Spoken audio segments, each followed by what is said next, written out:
যে লোকটা রোজা রাখবে ঈমানকে এহতেসাবকে সঙ্গে নিয়ে, ঈমান আর এহতেসাব এই দুটি জিনিসকে সঙ্গে নিয়ে রোজা রাখবে, আল্লাহর নবী বলছেন উম্মত তুমি নিশ্চিত হয়ে যাও, তোমার গুনাহ মাফ হয়ে যাবে। এটা কি বোতলের ভিতরে? এটা কি? কিন্তু আমি বলছি শরবত। যদি শরবত হয় এর সঙ্গে কি থাকতে হবে? চিনি যদি না থাকে, লেবু যদি না থাকে, তো ওটাকে কেউ শরবত বলবে? বলবে না। তো যে রোজাতে ওই দুটি জিনিস নাই, ঈমান আর এহতেসাব, ওটা রোজা লয়, ওটা উপোস। ঈমান আর এহতেসাব থাকতে হবে। এবার ঈমানটা কেমন? ঈমানটা কেমন? ঈমানটা কেমন? রোজা রাখছি আমার গুনাহ মাফ হবে, আমি রোজা রাখছি আমার গুনাহ মাফ, কথা বলে না? হবে না, হবেই, এর নাম ঈমান। হাদিসের মধ্যে আছে বান্দা যেমন আল্লাহর প্রতি ধারণা রাখবে, বান্দা যেমন আল্লাহর প্রতি ধারণা রাখবে, আল্লাহ বান্দার সঙ্গে ওই রকম ব্যবহার করবেন।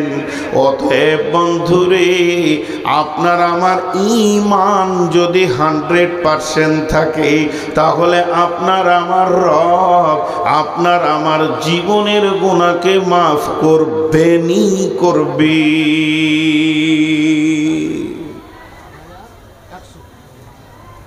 রোজা রাখছে তো মনে মনে ভাবছে মাফ হতেও পারে, নাও পারে, হবে? এরকম মনে মনে চলবে? আপনারা ধ্যান দেন আমার কথাগুলোতে, চলবে না। একটা উদাহরণ দিই। হাত তুলে দোয়া বিদআত। বড় বড় আলেমরা বলছে ভাই আমি ফতোয়া দিচ্ছি না, ফতোয়া দেওয়ার মতো আমার ইলম নাই, উদাহরণ দিচ্ছি। মনে করেন বলে বলছি যে রমজান মাসে আপনাদের ইমাম সাহেব তারাবি শেষ হয়ে গেল আজকে, তো বলছি চলেন একবার দোয়া করি সবাই, আল্লাহর কাছে কাঁদি। 21 রোজা চলছে, তো ইমাম সাহেব দোয়া করছে, এই আল্লাহ তুমি আমাদেরকে মাফ করে দাও, গুনাহ করেছি মাফ করে দাও।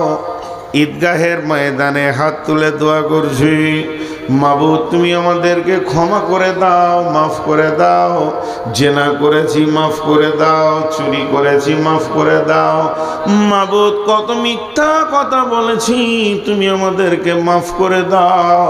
অঝোর নয় ঈমান, ইমাম কাঁদছেন, মুক্তাদিদের ভিতরে মুয়াজ্জিন টুকরে টুকরে কাঁদছেন, বলছে আল্লাহ বেশাক পাপগুলো করেছি মাফ করে দাও।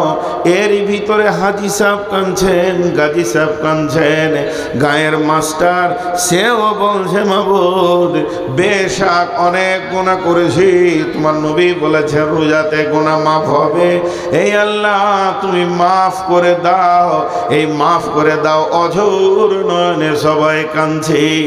এরই ভিতরে আমার মতো এক বেঈমান বসে আছে, খালি অলসতার সঙ্গে বলছে আমিন আমিন আমিন, অলসতার সঙ্গে বলছে, আর মনের ভিতরে বলছে মাফ হতেও পারে না পারে। আল্লাহ বলছে এটা চলবে না, বিশ্ব নবী বলছে চলবে না।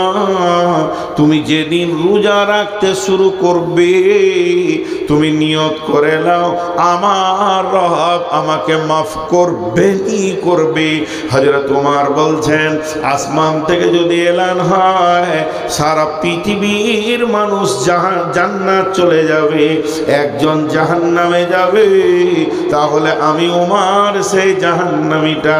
কারণ কোরআন বলছেন ইন্না বাতশা রাব্বিকা লাশাদীদ, আল্লাহর পাকার বড় মজবুত। আবার কোরআন বলছেন হযরত ওমর বলছে আসমান থেকে যদি এলান হয় সারা বিশ্ব জাহান্নামে চলে যাবে, একজন জান্নাতে যাবে, তাহলে আমিও তখনও বলবো আমি সেই উমার জান্নাতি। কেন? আমার আল্লাহ বলেছেন লা তাকনাতু মির রাহমাতিল্লাহি, হে উমার, হে আল্লাহ বলছে হে আমার গোলাম, আমার রহমত থেকে নিজেকে বঞ্চিত করিও না। তার মানে হচ্ছে আমার রব এত বড় মাফ করনে ওয়ালা। একটা লোক পাপ করতে করতে যদি আসমান জমিনকে ভরে দেয়, জায়গা না থাকে, পাহাড় পাহাড় পরিমাণ পাপ করে, তারপরেও যদি চোখের পানিতে রবের কাছে মাফ চায়, তাহলে আল্লাহ তাকে মাফ করে দেবেন। অতএব বন্ধু, এটা একটা খেয়াল করতে হবে যে যেদিন আমি রোজা রাখছি ওই দিনে আমার দিল মন আল্লাহর প্রতি এতটাই বিশ্বাস থাকবে, আমার গুনাহ মাফ হবে। এর নাম হলো ঈমান।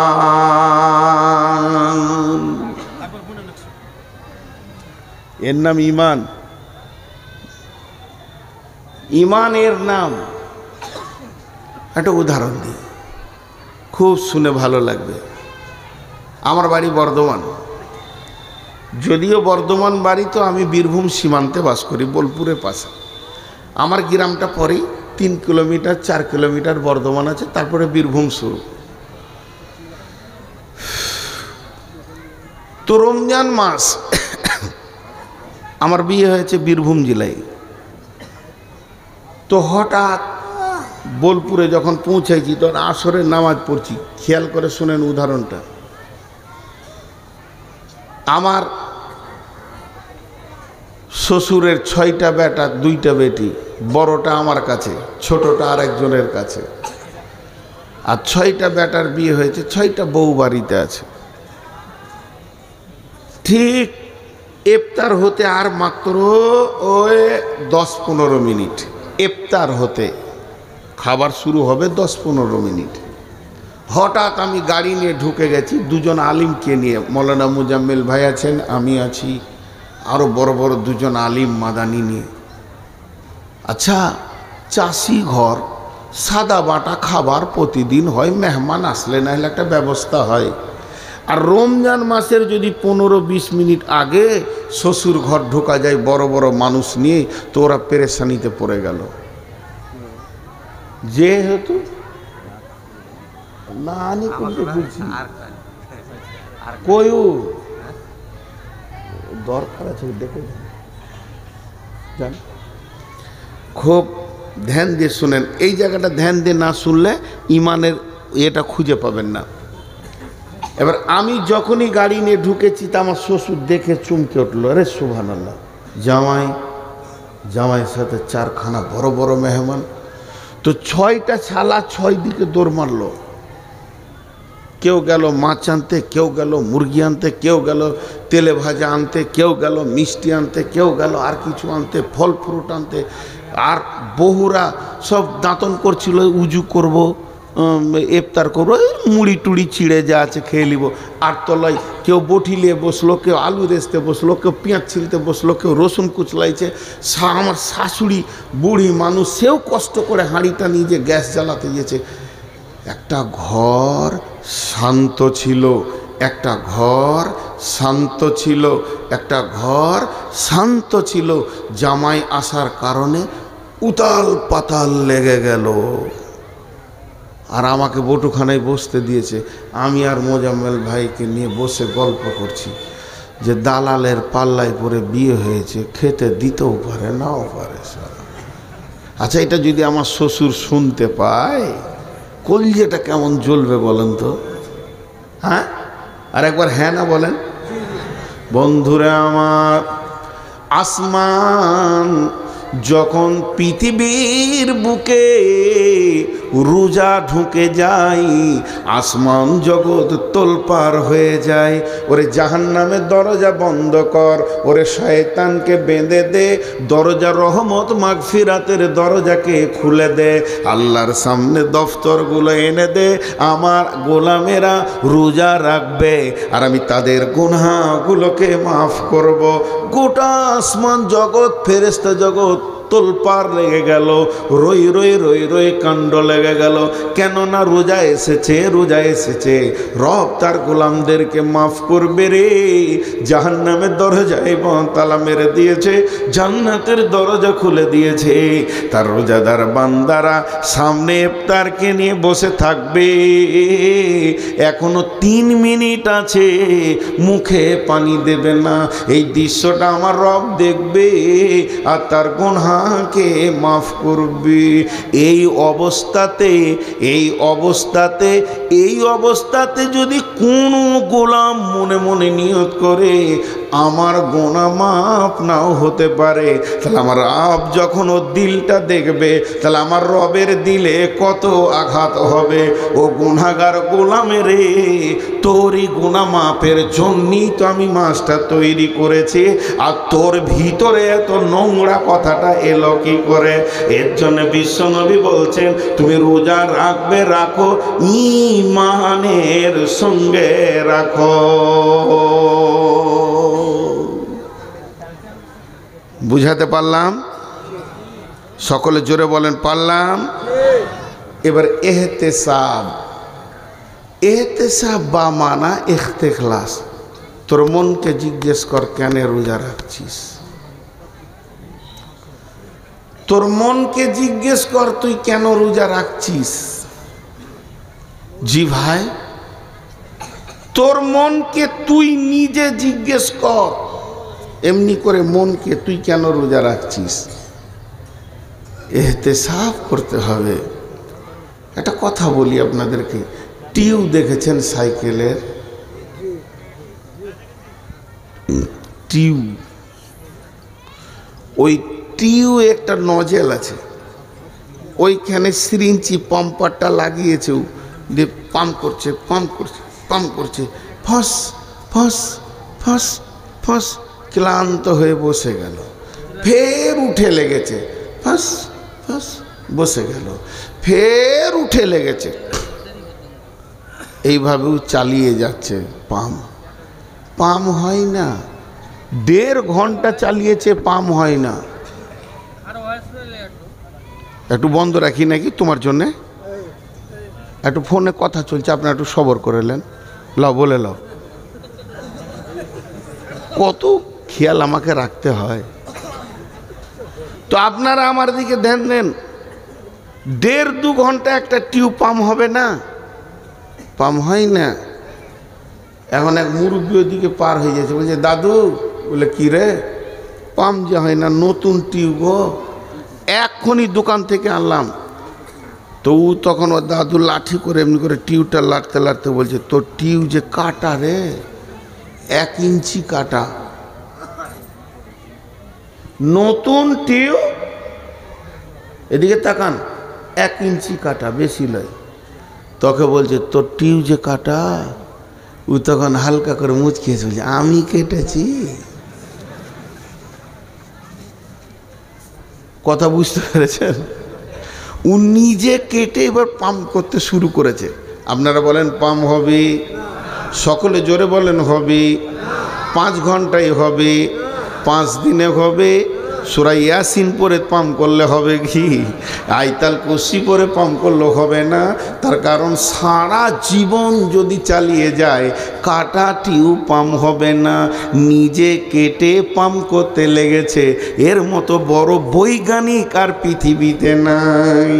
আল্লাহ তাবারাক ওয়া তাআলার রাসূল বলছে ইহতিসাব বা মানা ইখতিলাস, তার মানে হচ্ছে কিছু লোক আছে, আপনাদের এলাকায় আছে কিনা জানি না, এরা কাটা টিউবে পাম্প করে, কিছু লোক আছে তারা রমজান মাসের চাঁদ যেই উঠে যাবে গোসল করে মসজিদ ঢুকে যাবে, যেদিন ঈদ হয়ে যাবে মসজিদ থেকে পালিয়ে যাবে।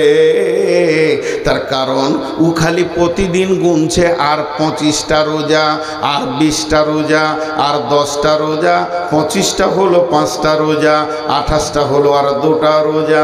যখনই 30-এ চাঁদ উঠে গেল বীর বীর বীর বীর করে মসজিদকে বলছে, মসজিদ রে অনেক আসা যাওয়া করলাম, মাফ করে দিস, বেঁচে থাকলে সামনে বছর দেখব, সময় পেলে জুমাতে দেখব, এখন চললাম।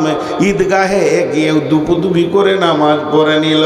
আল্লাহ তাবারাক ওয়া তাআলা নবী বলছেন, তুই যে ঈদের পরের দিনে মসজিদ থেকে পালাবি এটা আল্লাহ ভালো করে জানে। অতএব তুই যে মালটা পালানো মাল, ভাগোড়া মাল, তুই ঢুকেছিস পাম মারতে, আর ওইদিকে 30 রোজার পরে টিউ কেটে রেখে দিয়েছিস। তোর মতো বেঈমান যদি 70 বছর রোজা রাখে একটাও কবুল হবে না। এই মাল আপনাদের এলাকায় আছে? নাই, আলহামদুলিল্লাহ অনেক আছে। ঠিক রোজা হয়ে গেলে ঈদ পরি কেটে পড়ে, ওকে অত জাল লাগছে, এই ল্যাব দিব, হ্যাঁ এত জাল লাগছে তোমাকে, বুড়া মানুষের মতো চট গায়ে দিয়ে দিয়েছে খ্যাপা। হ্যাঁ কত তো কাটা টিউবে পাম হবে না। আমি দৌড়ছি, হঠাৎ মোটরসাইকেল নিয়ে শ্বশুর বাড়ি, উদাহরণগুলো মন দিয়ে শুনবেন, গিয়ে আমার বড় শালাকে বলছি, আসসালামু আলাইকুম ভাই, ভালো আছেন? কি ব্যাপার হঠাৎ এরকম করে কোনো কাপড় চুপড় যে ভালো পরিষ্কার পড়ছে? আর বলি আর না, মাথা খারাপ। বলি আমি তাড়াতাড়ি এসেছি, কি হলো বলেন? বলে আমার বাড়ির পাশেই রোড সাইডে 10 কাঠা জায়গা, 4 লাখ টাকা করে কাঠা চলছে এলাকায়। ও বেচারা চাপে পড়ে 3 লাখে দিয়ে দিচ্ছে আমাকে। যাইলে 10 কাঠা জায়গা 30 লাখ টাকা লাগবে ভাই। আমার 25 লাখ জোগাড় হয়ে গেছে, 5 লাখ দিতেই হবে।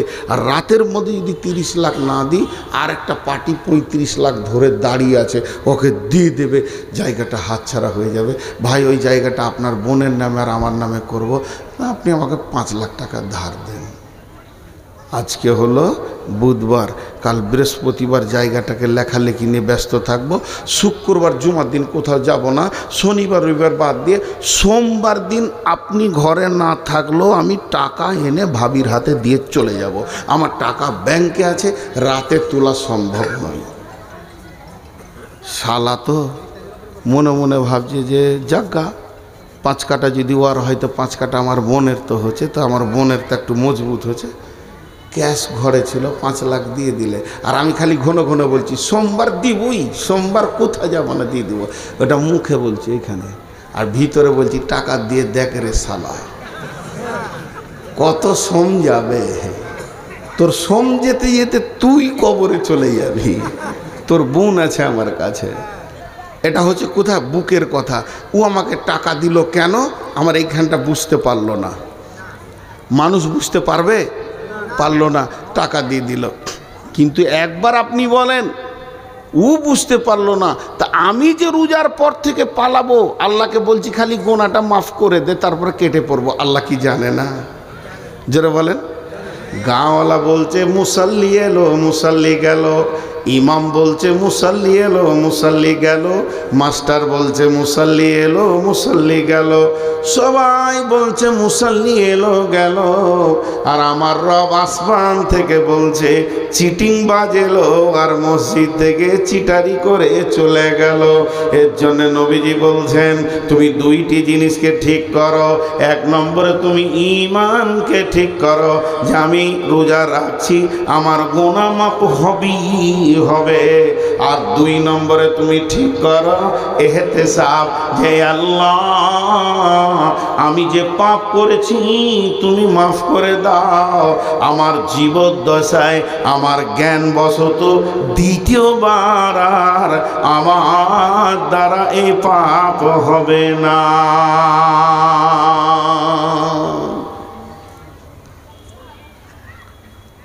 গোটাটাই রমজানের বায়ান করলাম। আমার দ্বারা দ্বিতীয়বার এ পাপ আর হবে না, তুমি মাফ করে দাও আল্লাহ আমাকে। তো নবীজি বলছে যদি এই দুটি তোমার ঠিক থাকে, এই সামনে যে রোজা আসছে, আমি 70 বছরের পাপী, আর একজন 90 বছরের পাপী, আর একজন 20 বছরের পাপী, এমন হনে পাপ নাই যেটা করিনি। চোখের পানিতে কাঁদি আর নিয়ত করি জ্ঞানবশত 2 বার আর পাপের জায়গায় পা দিব না। আল্লাহ তুমি আমার গুনাহ মাফ করো, তুমি করবি তো ওর মাফ হয়ে যাবে। কিন্তু মাপ চাইতে গেলে কিছু জিনিস মাপ হবে না, হাজার মাথা ঠুকলো। 1 নম্বর হলো যদি কারো জমিকে দাবিয়ে রেখেছেন, কেউ আপনার টাকা পাবে পরিশোধ করেননি, শক্তির বলে যদি কাউকে মেরে রেখেছেন থাপ্পড় গালে, যেগুলো আপনি অন্যায় করেছেন এগুলো মানুষের কাছ থেকে মাপ চাইতে হবে। যাকে আপনি টাকা দেননি টাকাটা ফেরত দিতে হবে। যার জমিটা জবরদখল করে নিয়েছেন ওটাকে তার কাছে রিটার্ন করতে হবে। এতগুলো না করা পর্যন্ত গুনাহ মাফ হবে না। আল্লাহ সব মাফ করেন কিন্তু ঋণের গুনাহ মাফ করেন না। তারপরে এমন কিছু পিতা আছে বড় ছেলেকে বাদ দিয়ে ছোট ছেলেকে জমি জায়গা লিখে দিয়েছে, কিংবা ছেলেদেরকে লিখে দিয়েছে বেটিদেরকে ফাঁকি মেরে দিয়েছে, এ গুনাহ মাফ হবে না। সারা রমজান কেঁদে মাথা ঠুকে দিলেও হবে না, ওই জমিগুলো ঠিক ঠিক রিটার্ন করে দিতে হবে, তবেই গুনাহ মাফ হবে। অতএব এই মাসটা হলো মাফের মাস, এই মাসটা হলো আপনার আমার জিন্দেগি গুনাহ মাফের মাস। জি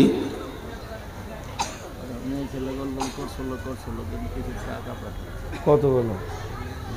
রাউন্ডে 22,362, দ্বিতীয় রাউন্ডে 60,767, টোটাল 83,129। 2 বারে মেয়েরা 83,129 টাকা দিয়েছে। আলহামদুলিল্লাহ। হ্যাঁ চিল্লাচিল্লি করেছে, চোপার জোর বলি টাকাটা দিয়েছে। দেন ও সামনে কেন, আপনি দেন, শুরু করেন। জি করছি। তো আমি আপনাদের কাছে বিসমিল্লাহ থেকে এই পর্যন্ত শুধু একটা বিষয়ের ওপরে কথা বললাম, সেটা হলো রমজানের রোজা। রমজানের রোজা আমাদেরকে রোজা রাখতেই হবে যারা আমরা ফরজ। এবার কিভাবে রাখবেন, কোথা কি আছে, সুন্নত আছে, অজিব আছে, এগুলো মুফতিদের ব্যাপার। আমি শুধু ফাজাইলের ওপরে কথা বললাম। আল্লাহ আমাদের সকলকে রোজা রাখার তৌফিক দান করুন, জোরে বলেন। তো এই যে রোজার ব্যাপারে প্রায় 2 ঘন্টা হতে চলল, 10 মিনিট কম আমি যা বায়ান শুরু করেছি তাতে। তো এই 2 ঘন্টাতে শুধু একটাই জিনিস বোঝাতে পারলাম যে আমাদেরকে রোজা রাখতে হবে। জানেন আমাদের ভিতরে অনুশোচনা নাই। ঈদ, বিশ্বনবী বলছেন যারা রোজা রাখে না তারা যেন ঈদগাহে না আসে। আর আমাদের এখানে কি সিস্টেম আছে আপনাদের জানি না, আমাদের বর্ধমানে যারা রোজা রাখে না তারাই আবার ঈদগাহে প্রথম হাজির। ওরাই আবার হুঙ্কার মেরে বলবে টাইম হয়ে গেছে, তাড়াতাড়ি করেন। কারণ ঈদটা শেষ হলে যখনই নামাজটা শেষ হবে তখন বাইক নিয়ে, বেটি নিয়ে, পরের বেশটি নিয়ে রাস্তাঘাটে হিন্দু অন্য জাতির মতো রাঙা ভোজকেমা করে বেড়াবে। এর জন্যে তারা তাড়াহুড়ো করে। হযরত উমর ডুকরে ডুকরে ঈদের দিনে কাঁদছেন। সাহাবীরা প্রশ্ন করলেন আমিরুল মুমিনিন, খলিফাতুল মুসলিমিন, আজকে হলো ঈদের দিন, আজকে আপনি কান্না করেন কেন? আমিরুল মুমিনিন বলছেন বন্ধু তোমাদের এই রোজা কবুল হয়ে গেছে, তোমরা তো আনন্দ করবে আমার রোজা কবুল হয়েছে কি না আমি অনুশোচনায় আল্লাহর কাছে কাঁদছি। অতএব বন্ধু, রমজানের রোজা আল্লাহ তাবারক ওয়া তাআলা বললেন, ইয়া আইয়ুহাল্লাযীনা আমানু, হে ঈমানদারেরা, কুতিবা আলাইকুমুস সিয়ামু কামা কুতিবা আলাল্লাযীনা মিন ক্বাবলিকুম লাআল্লাকুম তাত্তাকুন। হে ঈমানদারেরা, তোমাদের ওপরে আমি রমজান মাসে রোজাকে ফরজ করে দিলাম, যেমন তোমাদের পূর্বপুরুষের ওপরে করেছিলাম, যাতে করে তোমরা মুত্তাকি হয়ে যাবে। জি আল্লাহর গোলাম, এবার আপনারা বলেন, এতক্ষণ যে বায়ান শুনলেন এটা আপনাদেরকে কিছু দেওয়া হলো আল্লাহর তরফ থেকে। আমি নূর মোহাম্মদ, এটা আমার শুধু মুখস্থ বিদ্যা। আমি একটা মানুষ, আপনাদের যা মূল্য আছে আমার নাই। আপনারা হলেন আমার থেকে দামি, আপনারা আমার ওস্তাদ। আমি আপনাদেরকে সবক শোনালাম, কিন্তু এই মাদ্রাসাটা ছিল বলি আজকে 2 ঘন্টা 3 ঘন্টা 4 ঘন্টা বড় বড় আলিমরা যে সবক দিয়ে গেল, তার জারিয়া হচ্ছে মাদ্রাসাটা। মাদ্রাসাটাকে বাঁচিয়ে রাখতে হবে। হযরত উমর ফারুক রাদিয়াল্লাহু তাআলা আনহুকে পিঠে বর্ষা মারা হয়েছে, বুক দিয়ে বর্ষা বেরিয়ে গেছে, মুখ দিয়ে দুধ খাওয়াচ্ছে, ক্ষত জায়গাতে দুধ বেরিয়ে যাচ্ছে, পেটে যাচ্ছে না। এই অবস্থায় একজন সাহাবী তাড়াহুড়ো করে আসছে, টাকনুর নিচে কাপড়টা চলে গেছে। হযরত উমর বলছে, ভাই তুমি আগে সুন্নতটাকে বাঁচাও, আমি মরে গেলে কোনো দুঃখ নাই, নূর মোহাম্মদ যদি মরে যায় কোনো দুঃখ নাই। মাদ্রাসাকে বাঁচিয়ে রাখেন, আমার মতো নূর মোহাম্মদকে জন্ম দিতে পারবে। আমি তো আপনাদেরই ছাত্র, পারদাওনাপুরের ছাত্র। কত এলাকা ঘুরেছি মাইক নিয়ে। সেই যুগে মৌলানা আব্দুল বারী সাহেব ছিলেন, মৌলানা আহমদুল্লাহ সাহেব ছিলেন, মৌলানা আব্দুর রহমান সাহেব ছিলেন। এনারা পৃথিবী থেকে চলে গেছেন। মৌলানা আব্দুর রহিম সাহেব আছেন বীরভূমে, 3 জনই চলে গেছেন। মৌলানা আব্দুর রহিম সাহেব আছেন এখন।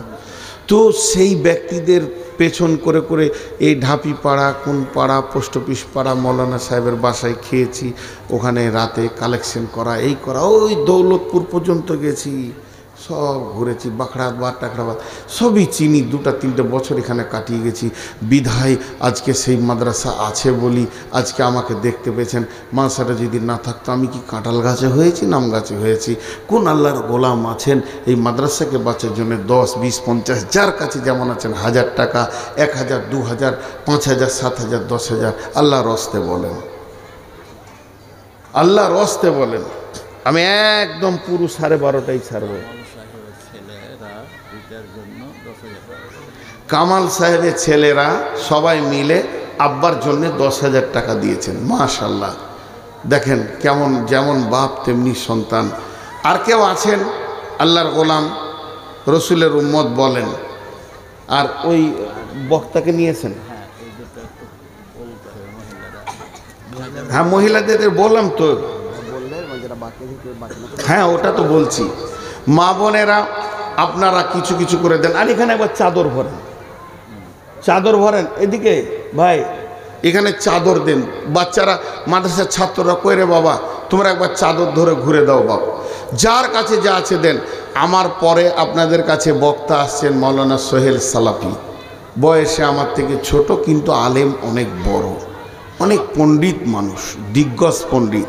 ওনার বায়ানে আগুন ঝরে। তবে একটা কথা বলি, পৃথিবীতে যত ফুল তত সেন্ট, আলাদা আলাদা। আমার কাছে আলাদা স্বাদ পেলেন, ওনার কাছে আলাদা স্বাদ পাবেন। নিশ্চয়ই তিনি ভালো কথা বলেন বলি আজকে সমাজে বক্তা হিসেবে ঘুরছে। যদি উনি কিছুই না বলতে পারতেন তাহলে মানুষ ওনাকে নিতেন না। বিধায় আজকে উনি আসছেন আমার পরে পরেই, উনি রেডি হয়ে চলে আসছেন এক্ষুনি। আপনারা রেডি হয়ে যান, ওনার বায়ান হবে এবং খুব জ্ঞান গর্ব আলোচনা করেন এবং খুব অনেক ভদ্র বড় মাপের আলিম। এনার কথা যদি না শুনেন তো শুনবেন কার কাছে? আমার মতো একটা ছোটোখাটোর কথা শুনলেন এতক্ষণ, কিন্তু উনি হচ্ছেন অনেক বড় মাপের আলিম, শাইখুল হাদিস। তিনি এত সালাফি, তিনি এত বড় পণ্ডিত মানুষ যে ওনার এক একটা কথার ভিতরে অনেক ওজন ভরা আছে। আপনারা শুনবেন, আপনারা বসেন। আর এই চাদর একটা তো হবে না রে বাপ। আরও মাদ্রাসার ছাত্রগুলো কই রে বাবা, উঠো তোমরা দাও। আর কেউ আছেন 5-10 হাজার দেনেওয়ালা? আমি আপনাদের কাছে আর মাত্র 9 মিনিট আছি, আমি একদম 12:30তেই ছেড়ে দিব ইনশাআল্লাহ। আপনারা আল্লাহর ওয়াস্তে আপনারা দিতে থাকেন, চাদরের মধ্যে দিতে থাকেন, আল্লাহর ওয়াস্তে দিতে থাকেন। জি আল্লাহর এইদিকে আরো চাদর দেন না ভাই, ছাত্রগুলোকে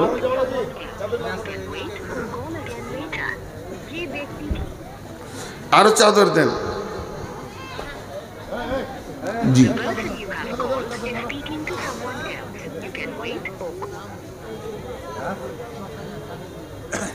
কি না? জামিরুল ইসলাম, জামিরুল দোকানি। বাপের নামে। হ্যাঁ কই কোনটা? এই জামিরুল কত দিলেন? ভালো অবস্থা আছে, 10,000। মা বাপ না, মা আছে, বাপ আছেন? বাপ কিছু দিন মারা। কত দিলেন ভাই? 10,000। তো আরও কিছু দেন, আপনার আল্লাহ অবস্থা দিয়েছে। আমি খুব চাপাচাপি সবাইকে করি না। তো আপনার যেমন আছে, মানুষ হযরত ওসমানের কাছে বারবার লোক পাঠাতেন রসুল, কেন? মাল আছে বলি। আপনার আওকাত আছে, 20 করে দেন, 10 কে কিছু কর। হ্যাঁ আচ্ছা ঠিক আছে, একটু বাড়ান, কিছু 15 করেন, ইজ্জতটা রাখেন।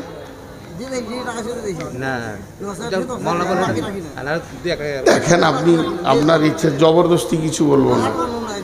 আর কেউ আছেন ভাই? এদিকে চাদর আরো 2টো দেন ভাই, একটা চাদর বলছে। জি দেন। আল্লাহর গোলাম, রসুলের উম্মত, যার কাছে যা আছে আল্লাহর রাস্তে দেন, আল্লাহর রাস্তে দেন, আল্লাহর জন্য দেন। জাযাকাল্লাহ, হাইয়াকাল্লাহ, বারাকাল্লাহ। জি মাব্বায়ের জন্য মাশাআল্লাহ 2000 টাকা। আর নাই?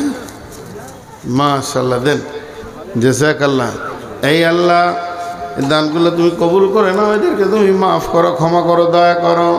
মা বাপের নামে, এই আল্লাহ, কেউ মায়ের নামে, কেউ বাপের নামে, কেউ ভাইয়ের নামে, বোনের নামে, যে যার নামে দান করছে মাবুদ, দানগুলো তুমি কবুল করে নাও, এদেরকে মাফ করে দাও, ক্ষমা করে দাও। রব্বুল আলামিন, তোমার বান্দারা যে যা নিয়তে দান করছে, নিয়তকে তুমি পুরা করে দাও। হায়াতে তৈবা দাও, রুজি রোজগারে তুমি বরকত দাও, হালাল উপার্জন করার তুমি তৌফিক দাও, আমিন। আর কে আছেন? দেন, চটচট করে দেন। আর সালাফিকে আনতে গেছে তো নিয়ে আসেন ওনাকে। সালাফি ভাই চলে আসেন, আপনি চলে আসেন, মানে লোক এবার উঠে যাবে, না হলে আপনারা নিয়ে আসেন। এই কেউ যাও না, নিয়ে এসে। জাযাকাল্লাহ। রব্বুল আলামিন, তোমার বান্দাদের দানগুলো তুমি গ্রহণ করে নাও। হ্যাঁ, মা বাপের নামে 500 টাকা দান গ্রহণও করিও বলা তুমি। হ্যাঁ, আশরাফ আলী, এই আল্লাহ মা বাপের জন্য 500 টাকা দান করলো মাবুদ, এই দানকে তুমি কবুল করো। আশরাফ আলী 50 টাকা দান করেছে মাবুদ, এই দানগুলোকে গ্রহণ করে নাও। এই আল্লাহ বাবা মায়ের নামে 500 টাকা 2টি যুবক করে গেল দান, দানকে মোলা তুমি করিও গ্রহণ, যে নিয়তে যেই আশাতে করিয়াছে দান কবুল করিবে আল্লাহ তুমি মেহেরবান। এই যে বোতল, এই বোতল কার? জাযাকাল্লাহ। আর কেউ আছেন? আল্লাহর গোলাম, মাদ্রাসার জন্য দেন, আল্লাহর জন্য দেন, আল্লাহর মহব্বতে দেন। হ্যাঁ এসছে তো, উপরে আছে। যে জাযাকাল্লাহ, হাইয়াকাল্লাহ, বারাকাল্লাহ, আলহামদুলিল্লাহ। আরও চাদর লাগবে রে বাবা, মাত্র 1-2 চাদর, এতগুলো ছেলে মাদ্রাসার। জি দেন, 500 টাকা, 1000 টাকা। মাদ্রাসা, এত বড় মাদ্রাসা আমি ভাবতে পারিনি, বহুত দিন আসিনি শোভাপুর, আজকে এসে চিনতেই পারছি না কিছু। জি কিছুই চিনতে পারছি না। জি আল্লাহ কি পরিবর্তন এখানে। সেই আগে আসতাম তখন পাটের জমি ছিল। দেন আল্লাহর বান্দা। কই রফিকুল, কত দিছ? আল্লাহু আকবার। দেখেন কত পরের জামানার মানুষ একসাথে পড়েছি, আজকে চিনা মুশকিল দুজনকে। জি আল্লাহর রাস্তে দেন, যার যার কাছে যা আছে দেন।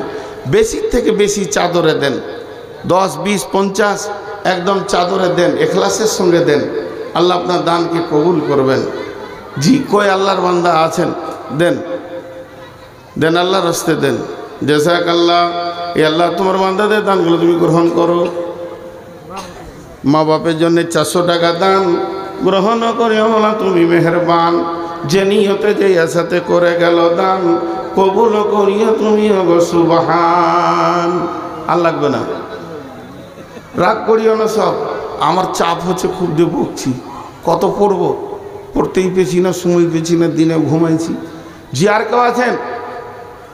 দেন, আল্লাহ রাস্তে দেন। আপনাদের বক্তা চলে এসছি ইনশাআল্লাহ। অত্যন্ত সুন্দর বায়ান করেন, যুক্তি সম্পূর্ণ কথা। পশ্চিমবঙ্গে অদ্বিতীয় বক্তা কে আছেন ভাই?